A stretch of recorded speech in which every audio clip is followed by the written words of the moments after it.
Hello, everyone, and welcome to the ManNerd podcast. I am the ManNerd, the world-renowned podcaster. Everyone knows me. This is our first Nerd2Nerd. Wondering what Nerd2Nerd is? Well, here we go. It's where we get to know one nerd every single time I talk to them. And you want to know what a nerd is? It doesn't have to be a geek that likes video games or is really tech savvy. They can be anyone. They come in many shapes, sizes, colors, and temperaments, and personalities. And you know what? They have their own passions, their own desires. Today, we are here with Jak Jak. He is the DM of Last Nerds on Earth. And I should know because I play for Last Nerds on Earth. He is also a super cool nerd, super good friend, and a map maker on Nerd2Nerd maps. Hey, Jak. Hey, what's going on, man? Just living the dream, the nerd dream. Yes, we are. Yes, we are. This is very fun. Very fun. I'm very excited. Let's start with you. Tell us about you. We're going to start really early. What is your earliest major nerd memory? Something you look back at and say, damn, I was a nerd.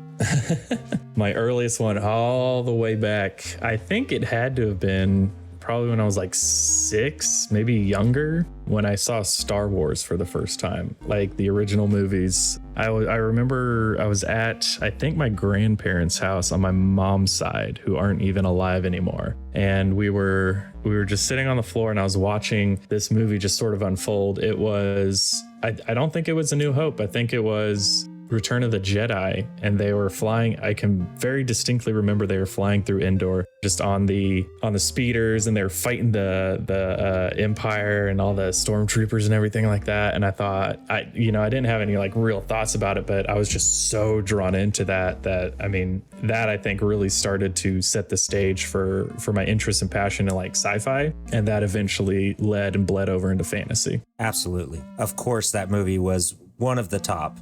I'd probably say that was definitely my favorite for sure. What did you feel during that? I know it blew you away, but for me, it just felt, chaotic, but in such an exciting way. Yeah, I mean, the movie itself was just, you had the chaos of like battle going on, like lasers flying through the forest and the little Ewoks jumping around and everything. And it was just exciting. It was just, my heart was pounding. I was like, oh my gosh, killer teddy bears. This is awesome. Oh, yeah. And of course, you get the badass Luke Skywalker. Yeah. He was pretty badass in Empire Strikes Back, but that one, he really, I think he really peaked. Oh yeah, this is where, he gets onto the Death Star, and he like voluntarily goes, which is crazy. He's like, no, I know my dad's good. I'm gonna go, help him, get him out of here. And I think he feels betrayed for a second there when Darth is like, take him to the Death Star, take him to the Emperor. And he's like, oof, I might have made a mistake. I don't know. To be honest, I don't think he ever like really doubted that, he was going to be able to get his dad back to the side of good and light until maybe when he was getting electrocuted, and he's sort of sitting there and he's like, oh, father. And he's like, maybe this isn't going to happen. But then, of course, as we know, spoiler alert for anybody who hasn't seen the 40 to 50-year-old movie, Vader picks him up and chunks him down a tube. Sorry for you if you haven't. Yeah, if you haven't, I don't know why you're listening to this podcast. Go watch Star Wars, the original. But yeah, he picks him up, tosses him down the tube, big explosion. And I didn't watch the latest Star Wars movie. I think I saw the one after the first newest one. It's probably a good plan not to. Yeah, apparently Palpatine comes back or something like that. Sorry, spoilers again. Yeah, it's best to just ignore all of that. Now we can move on to the good stuff. This is just a side thing. Sticking with Star Wars for a minute. Yeah. The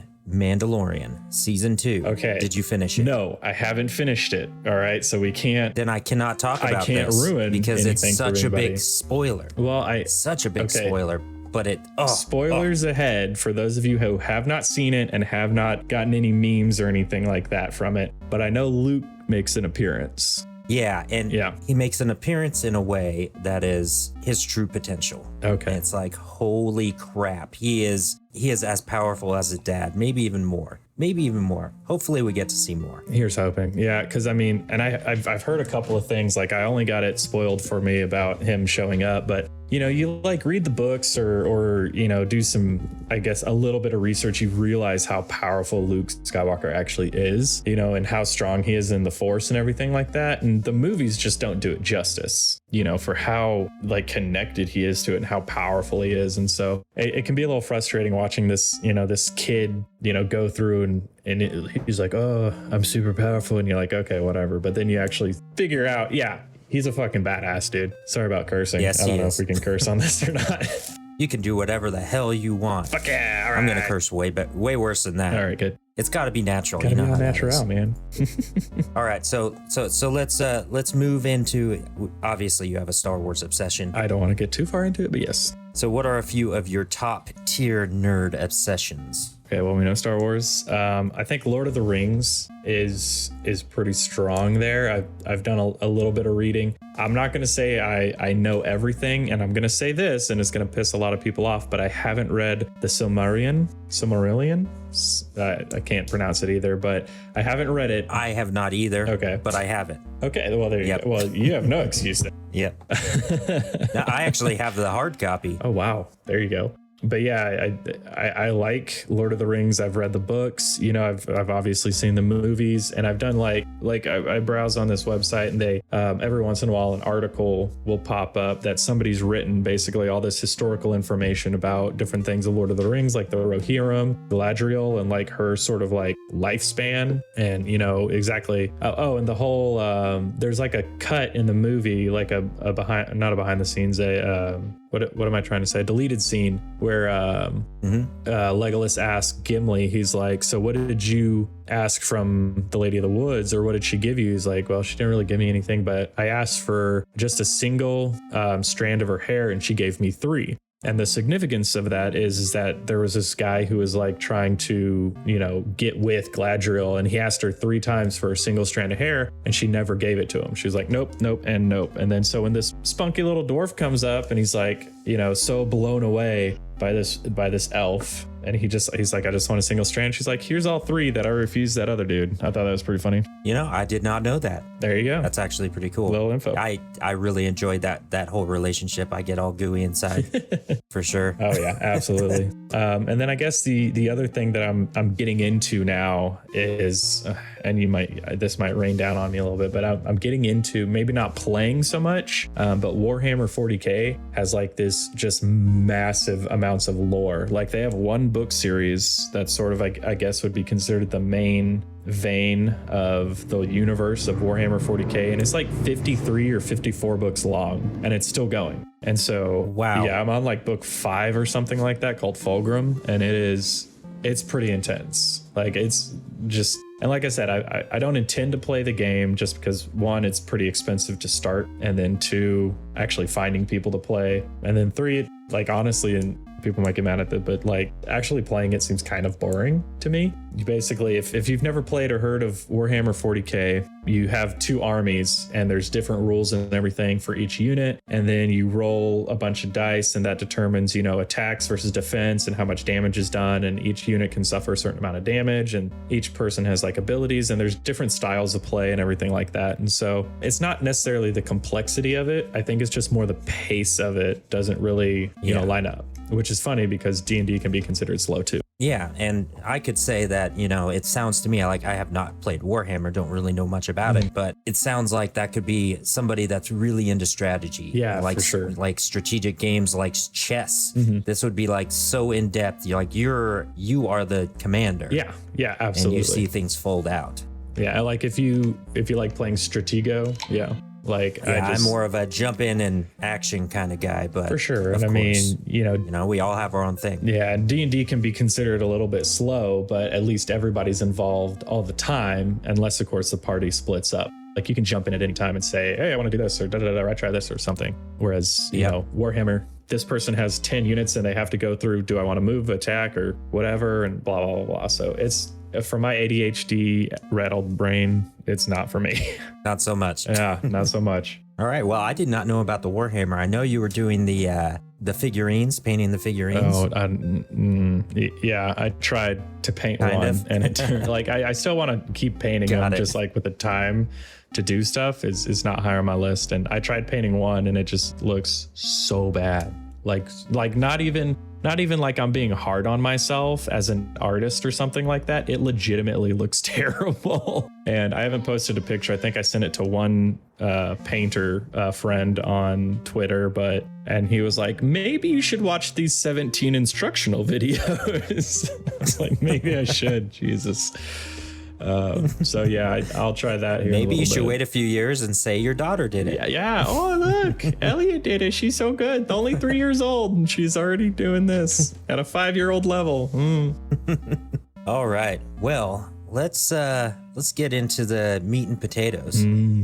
Potatoes. Last Nerds on Earth. Ah, yes. I know how it came about, but I want you to tell our audience how this happened. All right. And what it is. Got you. So, all right. So Last Nerds on Earth, originally, this goes back before we even considered to play D&D. A friend of mine and Andrew's, me and him decided like, oh, we're going to do a podcast, but we're going to do it like an old school radio show podcast or whatever. Because, there's like the Lone Ranger. There was all sorts of like different there was even Doctor Who was a radio show for a little bit, and they would just have people talking back and forth, sort of describing the scene, and it just left the listener up to an imagination of what everything really looked like, And so we wanted to do like a post-apocalyptic thing where there was 2 guys, they were playing video games, and all of a sudden their Wi-Fi goes out, and then their power goes out. They're like, what's going on? Well, it was an apocalypse. There's a couple of aliens that had invented humans and then forgotten to do a report about it, so they just decided to destroy the planet so they wouldn't get in trouble with their boss. And okay, that's pretty hilarious. I didn't know that part. Yeah, so that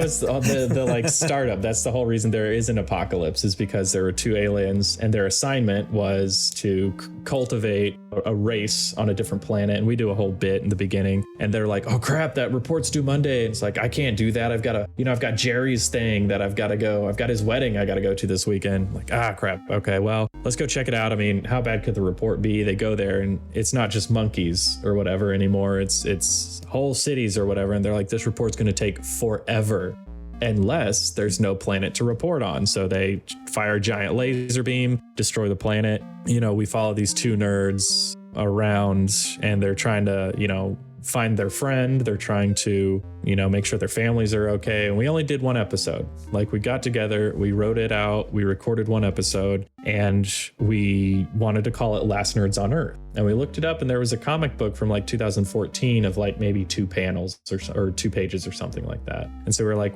we're pretty safe with Last Nerds on Earth. That's pretty funny. And actually, correct me if I'm wrong, but didn't you come up with that name? Yes. Okay. Yes. You threw around the names, but I think I came up with the words in that way. Gotcha. Yeah, I was like, something about nerds being the last ones on Earth, and you're like, Last Nerds on Earth.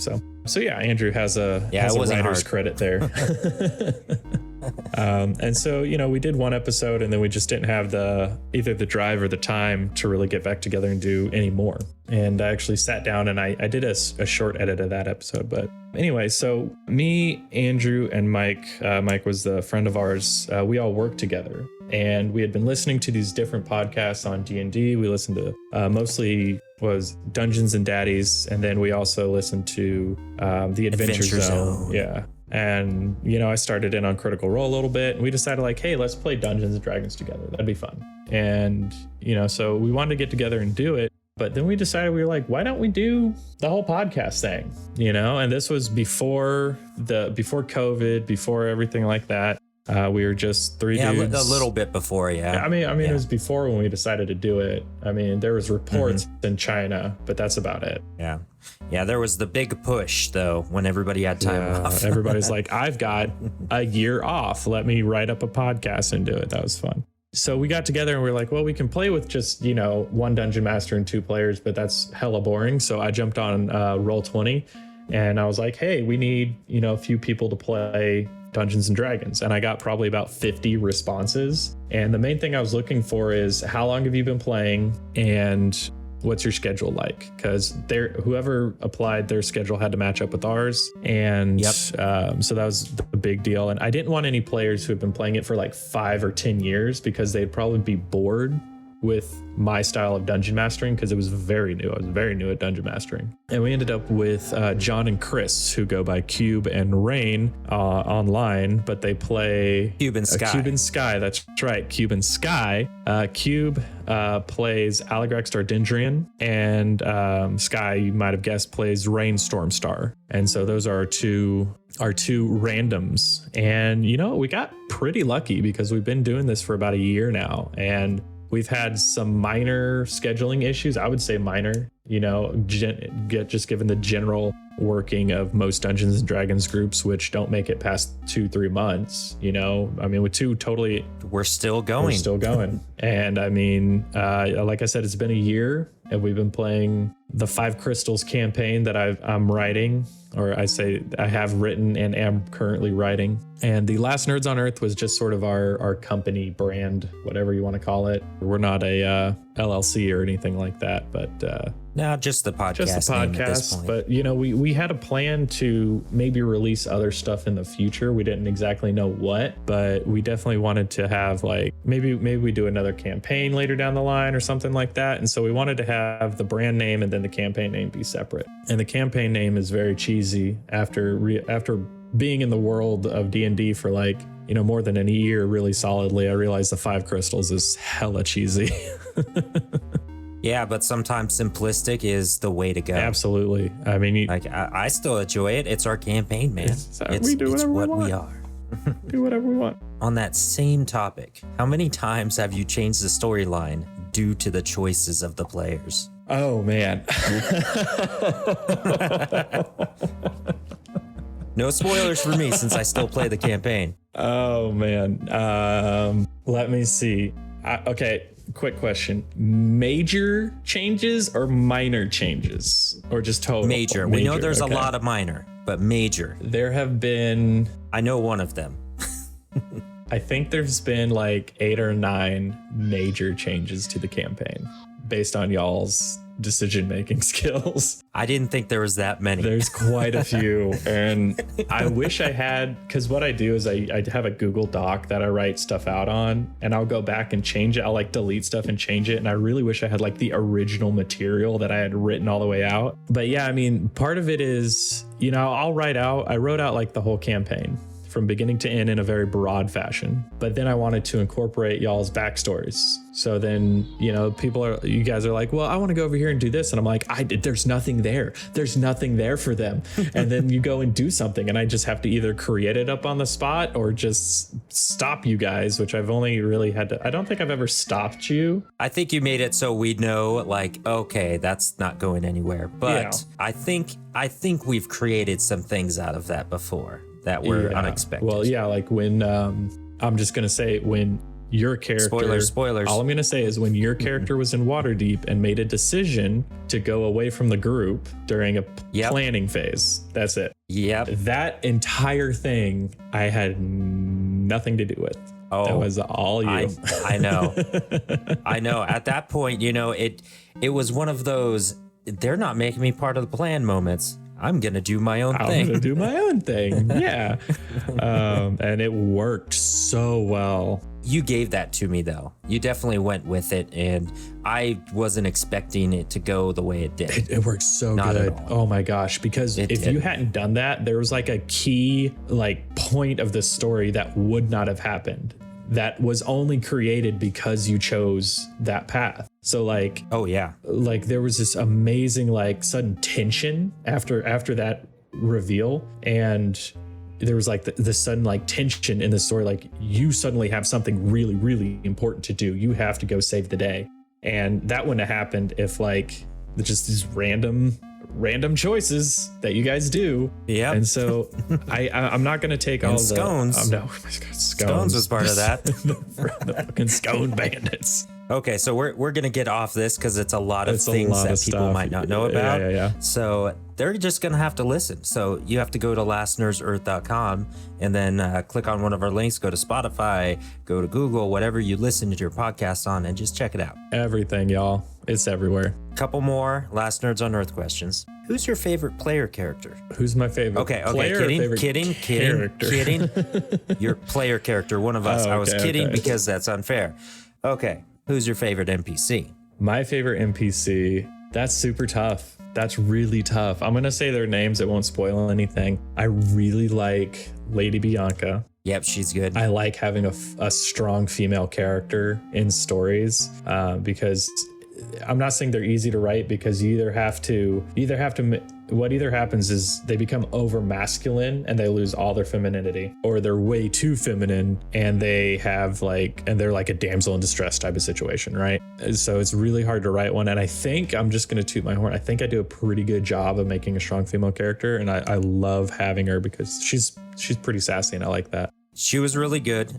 She still is good. A big part of the story. Yeah. And big she part is now. a ship captain, by the way. Mm-hmm. And also, I would say Rain's mother, when she popped up, I think that was a really, really good character. You get like, she's motherly. She's very strong. You get some backstory there where it's like, you don't mess with her. Like, No. she saved the world. She's got some definite skeletons in her closet. Like, you don't save the world without having a few omelets and eggs, but yeah, she's definitely got like a really strong presence, especially in Rain's life. And so we might see her pop up one or two more times before the end of this story. And then There's definitely some unfinished business for sure. absolutely So that's going to be more towards the end of season 2, by the way, which is a ways out. out. Yeah. You gotta stay tuned, people. Stay tuned.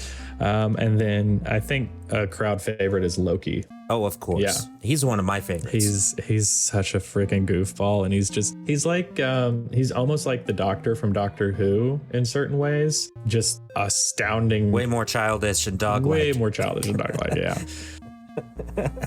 Unlimited power, living space. So, yeah. And he uses it not powerfully. No.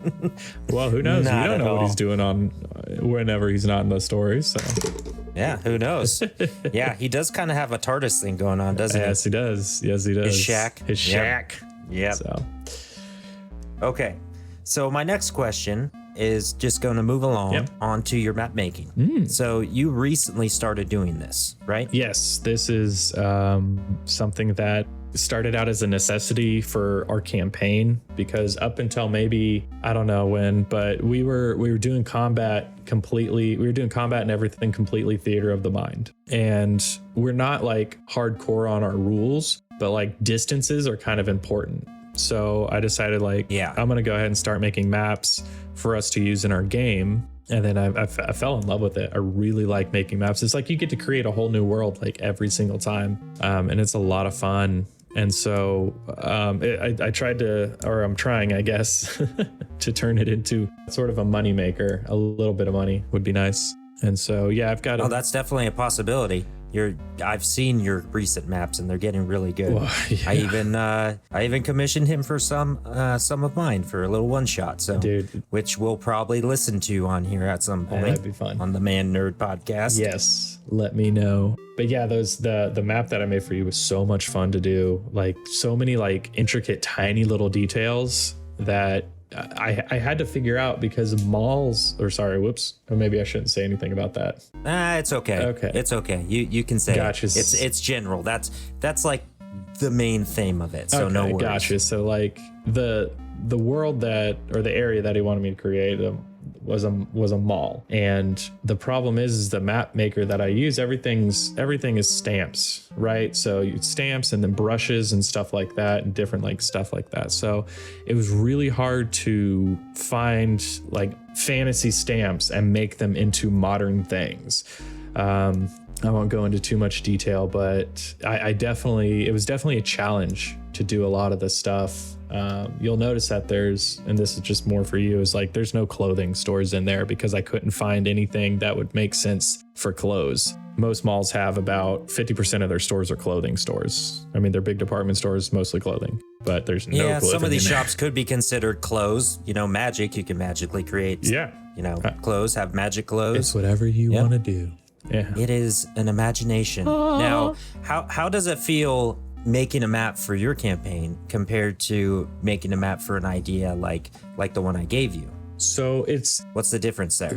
I think the main difference is when I'm making a map for my campaign, our campaign, I know exactly what I want, right? And so I know like, okay, I want this here because this is important and that there because that needs to be there and they need to see this and stuff like that. So I know like the needs of everything. And then I can basically map out the rest and just have fun being creative with that. With yours, like I can't jump directly into your brain, right? So to get like the information from you and get the basics is good. And then that way I have like a skeleton to build off of. But when I'm trying to make like creative decisions, I sometimes get like a little nervous. I'm like, okay, I'm going to put all this work into it. And what if he's like, that's not at all what I wanted, you know? I've had a couple other commissions and, you know, after the delivery, they're like, oh yeah, that's awesome. And I'm sitting there thinking like, do they actually like it? Or are they just saying that? So they're just done with the situation, Yeah. you know? Because we've been on both ends of that where, you know, we're putting something out and we hope people like it and